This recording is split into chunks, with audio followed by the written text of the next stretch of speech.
ryari? Abantu bakora ku manywa, nijoro bakagira gute? Bakaruhuka. Niko Imana bisetinze, niko bigendaga. Abantu bakora ryari? Ku manywa, ariko nijoro bakagira gute? Bakaruhuka. Yesu yarazi gukora ku manywa. Aya magambo reka navuge neza mumve. Yesu yavuze aya magambo asigaje amezi 6 agafa. Niyo mpamvu ngo nkwiriye gukora muri aya mezi 6. Nyuma y'aya mezi 6 bizoba byarangiye. Ku manywa ni igihe ugifite opportunity, ni igihe ugifite amahirwe yo gukora. Ku manywa ni igihe Imana iguhaye, ni occasion Imana iguhaye, ni amahirwe Imana iguhaye, ni imbaraga Imana iguhaye, ni ubutunzi Imana iguhaye, ni ubushobozi Imana iguhaye. Kuko nyuma y'icyo gihe hazaza ikindi. Nyuma y'iki gihe buzira.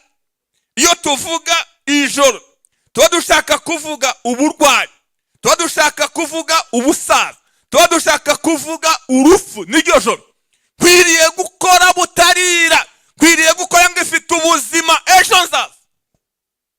Niba Yesu yavuze amagambo asigaje amezi 6, ese wowe usigaje angahe? Nimvuga uko rero abantu baragira bwate ati kwa jina Yesu,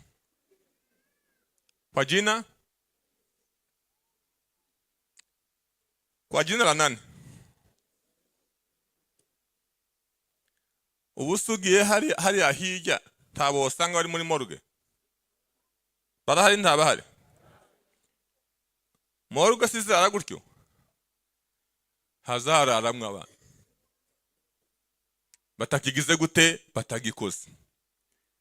Kwiriye gukora ryari? Hakiri ku manywa. Uburwayi butaraza, ubusaza butaraza, urupfu rutaraza, bizaza nanirwe gukora. Ese nusaza uzakora, nufa uzakora, nurwara uzakora. Nicyo Yesu yavuga, kwiriye gukora hakiri ku manywa, kuko igihe kizagera bwire buzabwira. Buzabwira bakita buzabwira burira. Uwo si imyaka mufite ntabwo mwabonye bwije, bwarije bagifite imishinga. Buzabwira umuntu agifite imishinga. Nareje hano mu ijambo ry'Imana, reka bagire abantu babiri bakoze mu gihe cyabo, mu gihe cyiza, mu gihe gikwiriye, n'abandi babiri bakoze igihe kitagikunze. Nusoma ijambo ry'Imana mu gitabo cy'Intumwa 13:6 hazavuga umugabo witwa Dawidi, hakavuga ngo yakoze iby'Imana yashatse mu gihe ngo arangije akora iki? Arasinzira. Mu yandi magambo arangije arafa. Asanga basekuza hehe, ariko yakozesheje igihe cye kandi agikoresha iby'Imana yagize gute? Yamuhaye gukora. Imana imutanga ubuhamya, yakoze ibyo aragomba gukora mu gihe cye, ariko birangije aragenda. Bishoboka kuko hari abandi Imana izaheza igihe ntibagikoresha, ariko Dawidi Imana ishimwe ko yakoze ibyo aragomba gukora mu gihe cye. Nuje mu gitabo cya Esiteri, uyu muramuzi mwese cyane, mu gice cya 4:14 baramubwira ngo iki nico gihe, niwicecekera muri iki gihe, nudakora muri iki gihe Esiteri. Haleluya. Nudakora muri iki gihe Esiteri, ugaceceka, abandi bazakora, abandi bazagira gute? Nta kizatuma abayuda badatabana, ariko wowe n'inzu ya so muzapfa. Ariko icyatumye Imana ikwimika mu gihe gisa niki? Ese wakwibaza ngo gituma ndiho niki? Kubera iki ukiriho uyu munsi? barabandi bose se bagiye bakosheje iki cyatumye Imana ikureka, cyatumye Imana ikwimika? Ni ukugira ngo mu gihe gisa n'iki ugire icyo ukora. Esiteri na Dawidi bakoze mu gihe cyabo. Imana ibaheze umugisha. Imana ibahereza iki? Bakoze mu gihe, kandi bakora ibyo Imana ishaka. Bakoze ibyo Imana ishaka mu gihe cyabo. Hari abandi bantu babiri, sinzi nimba banejeje, simbizi. Reka mubaze gatoya. Nuja muri Mariko 16 umurongo wa mbere, urasanga abagore batatu. Amazina yabaraga ni Mariya Magadalena na Mariya. Yesu amaze gupfa. Igikorwa cyarantangaje. Yesu ngo amaze gupfa, ngo baragenda bashaka ibihumura neza. Si umurimo mwiza bagiye gukora da? Ibihumura neza. Bafite umugambi wo kuja kubisiga intumbi yande ya Yesu. Mbega umushinga mwiza. Ibihumura bagiye gusiga nde? Intumbi ya Yesu. Mbega umushinga mwiza abadamu bakoze we. Abadamu Imana izabahereza iki? Umugisha. Ariko ngo bagenda bitwaje bintu, bibaza ngo ninde utubirendura cya gitare bamushizeho. Abayuda bari baramwishe, bashyiraho n'igitare ngo ntakazazuke. Bahari abagome bakomeye cyane. Ninde uduko cya gitare ngo tugeraho umubiri uri? Baragenda bagera ku gituro. Mbega umurimo mwiza. Ariko bageze ku gituro, ijambo ryambwiye ngo basanga igitare cyavuyeho. Basanga umusore ababwira amakuru akomeye. Ndabizi ko mwaje gushaka umwami Yesu, ntari hano, yazutse. Yagize gute? Bagize neza, bakoze akazi keza. Umvera. Bakoze akazi keza. Yego, ibihumura neza babisize. Ndawe bari bafite gahunda nziza, umushinga mwiza, ariko bakora nyuma y'igihe. Bakora nyuma y'iki? Yes. Ibihumura neza byabo uwo babiteguriye ntibagize gute? Ntibayimusi, kuko basanze deje yagize gute? Yazutse. Kabiri murabisanga muri Luka 12 murongo 16 kugeza ku murongo 20. Baravuga umukire, ngo ni umukire, ariko bira yantangaje. Yambwiye ngo ni umukire w'umufafa. Umufafa wa umukire yaba kandi umufafa gute se? Ubundi abakene bagira ubwenge, ariko bira ngo ni umukire w'umufafa. Nimba ari umukire hanyuma akaja ubufafa, ubu bukire bwe buracyafite akamaro. Ni umukire ariko wiki w'umufafa. Bira yavuze ngo uyu mukire w'umufafa yakoze umushinga mwiza, ngo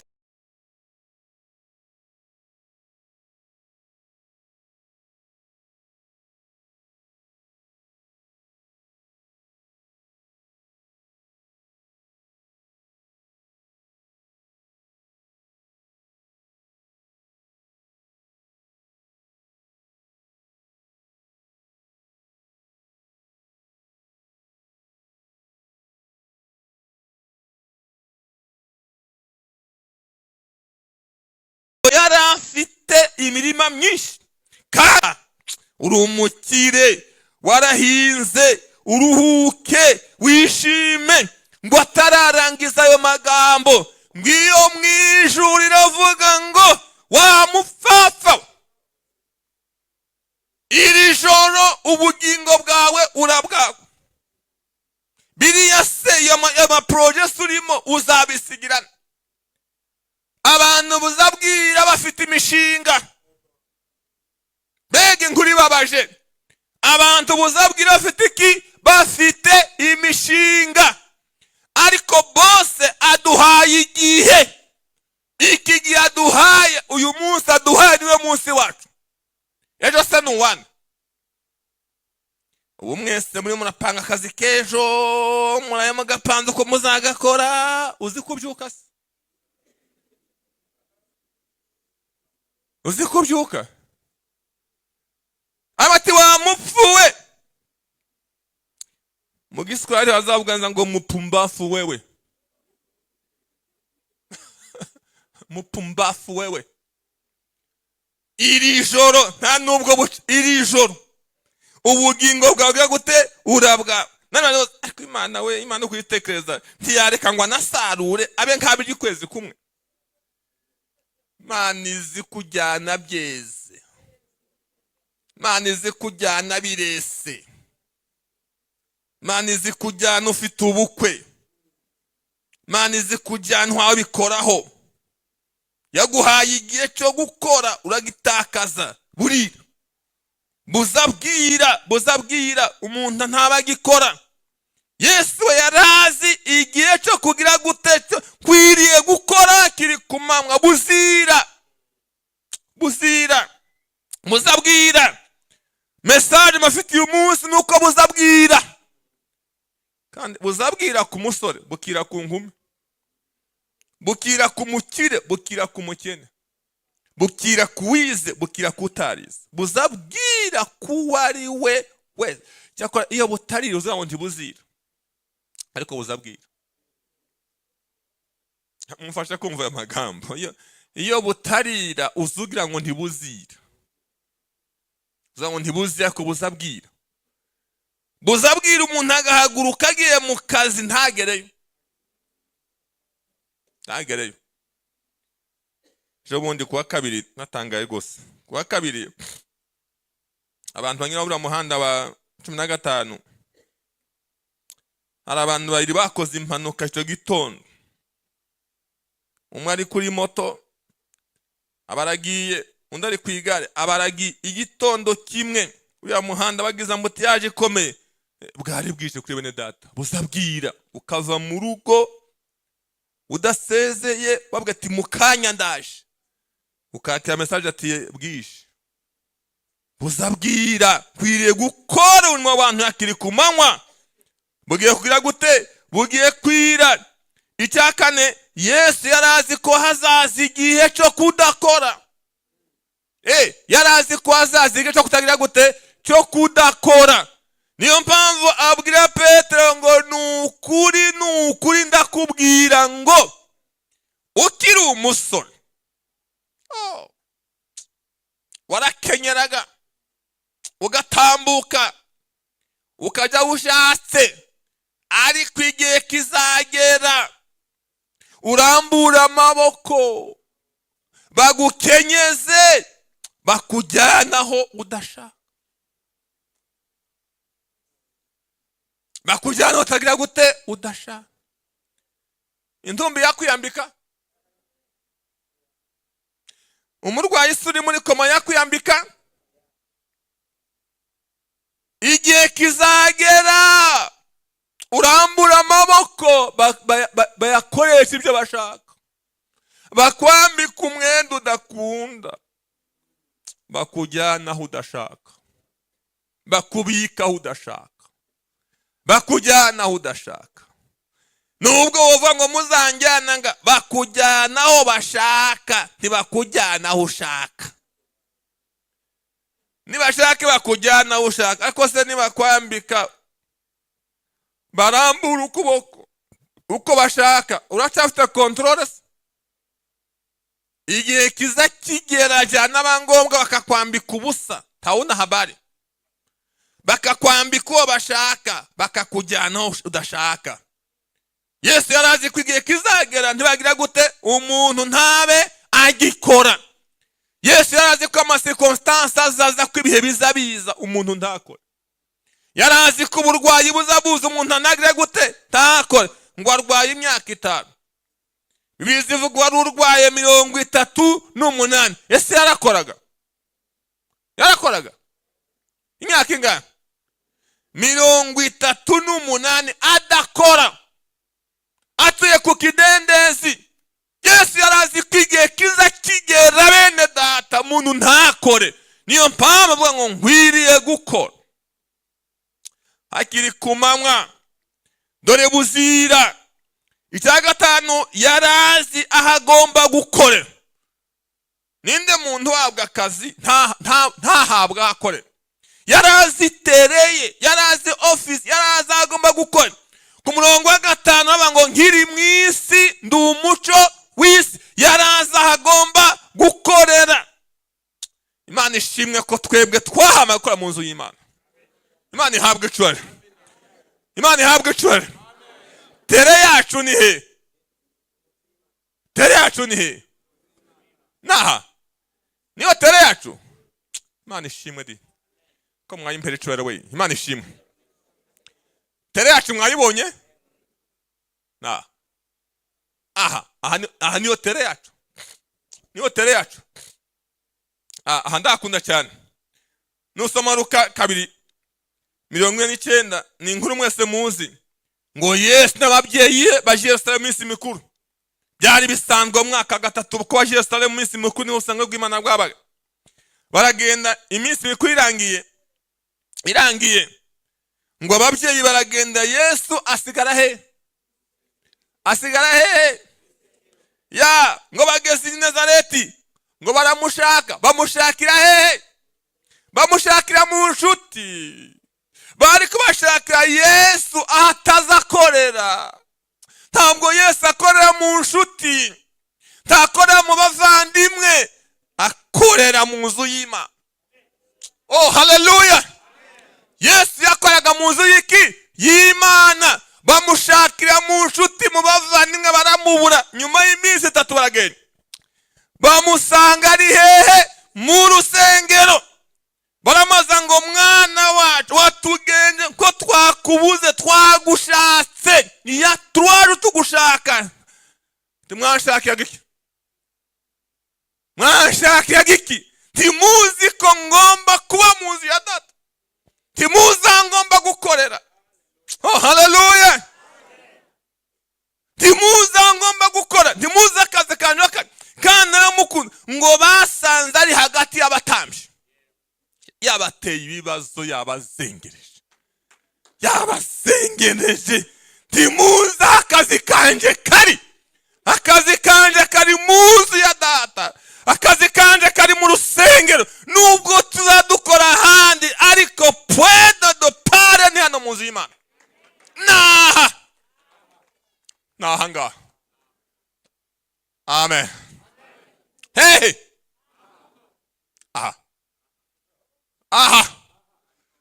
Aha niho. Tuzatugenda handi ariko naha. Aha niho. Oh, haleluya. Haleluya ariko. Oh, haleluya. Ega nahari handi twirirwa naha twabikuye. Mwampera Imana mushimisha ariko. Niye twabikuye ra? Sahangaha. Ndibuka umukobwa umwe yaje mu masengesho turi gusenga ahantu muri kave. Ndashima we, ati mureka nshimye we. Ngashima mama we. Arahaguruka, taha niho namukuye. Namukuye. Hari muri kave kabati naha niho namukuye.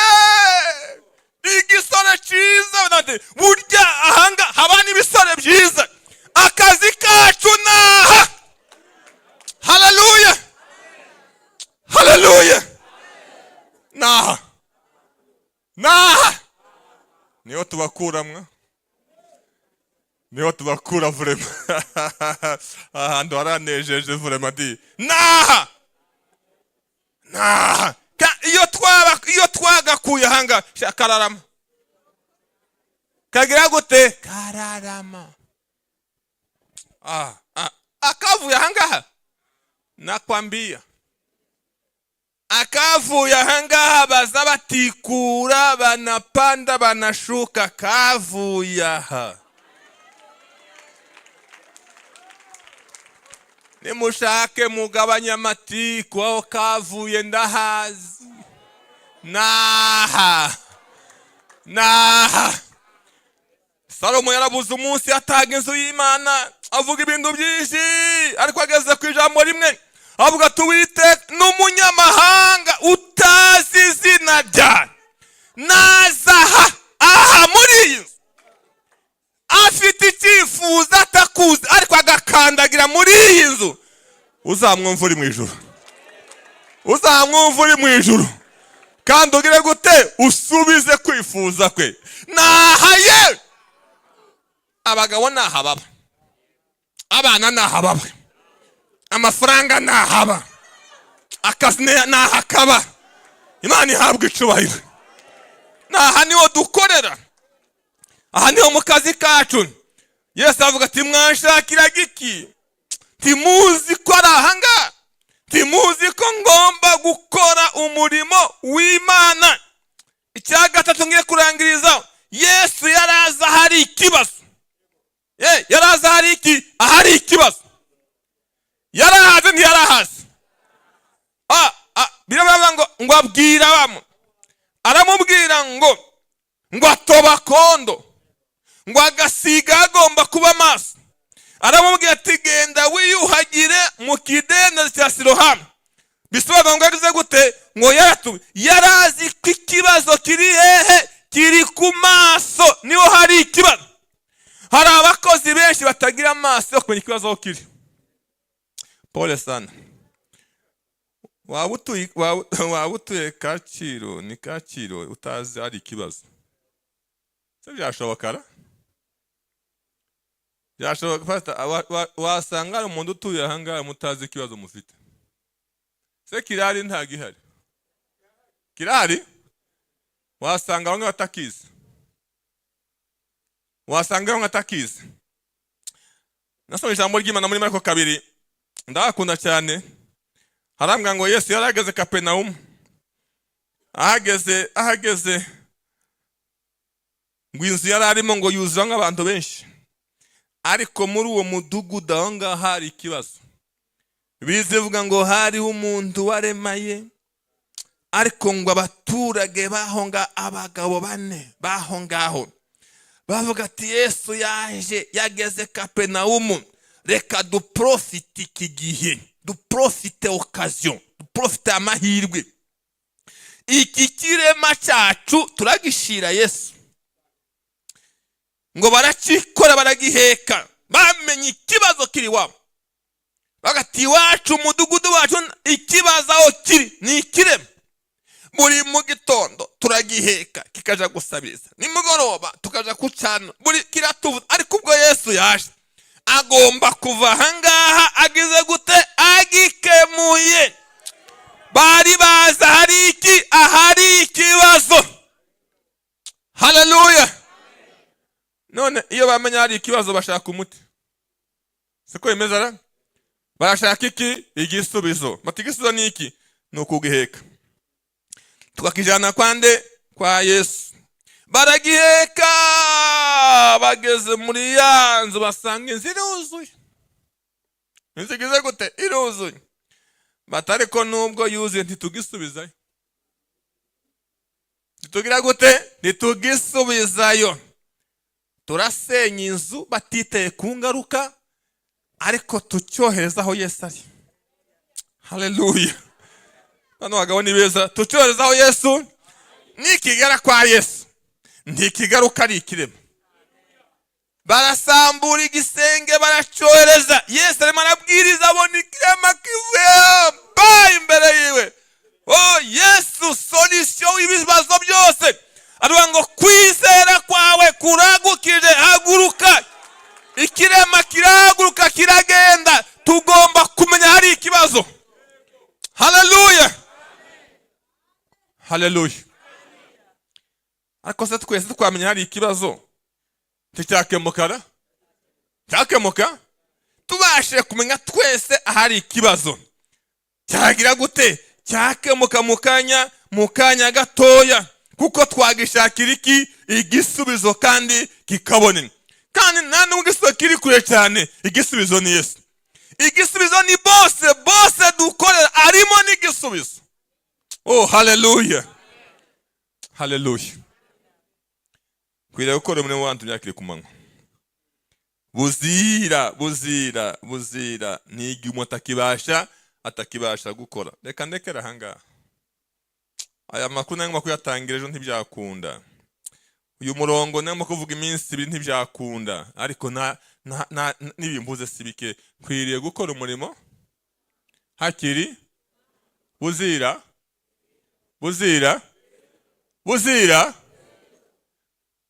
ryari se?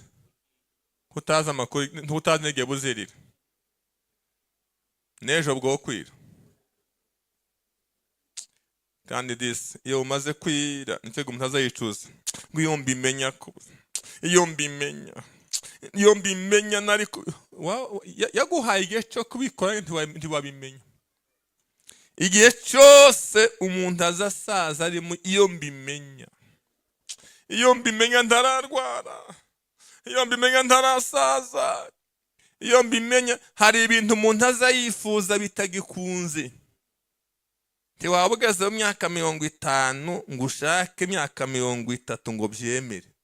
Nubwo wosenga kandi ntabwo byakwemera. Byakwemera? Utiyaba nari ngira umusore no kwikora sima. Igihe se wari umusore kuki utayikoreye? Batuwombeza umusore no curuza. Ntiwabaye umusore kuki utacuruje? Utareko mbaye umusore nakwiga. Ubaye umusaza utarabaye umusore. Iyo umaze kwira umuntu azayifuza bitagikunze. Umuntu yifuza ibitagikunze. Imana ibakore ku maso. Imana ikore ku bwenge bwanyu. Mumenye ko buzira. Uzugenda uzi ngo buzagira gute? Buzira. Nukuri ndakubwira. Ukiri umusore warahagurukaga ugakenyera ukaja ushaka, ariko igihe kizagera. Bagukenyeze. Bagire gute? Bagukenyeze. Bakujyanaho udashaka. Iyo ugeze mu gihe cyo gukenyezwa birababaje cyane. Uzi ukuntu umuntu wikenyezaga iyo bari kumukenyeza aranasakuza ati muri kunkenyeza nabi. None se ko ari kwibihe bivuze uraga bigende gute? Urashaka ngo bagukenyeze uko ushaka. Iyo bagukenyeza uko udashaka. Bagukenyeza uko kuko igihe wabishakiye wakoze ibya mu gihe cyawe. Imana waheza umugisha. Bakadusenga Imana.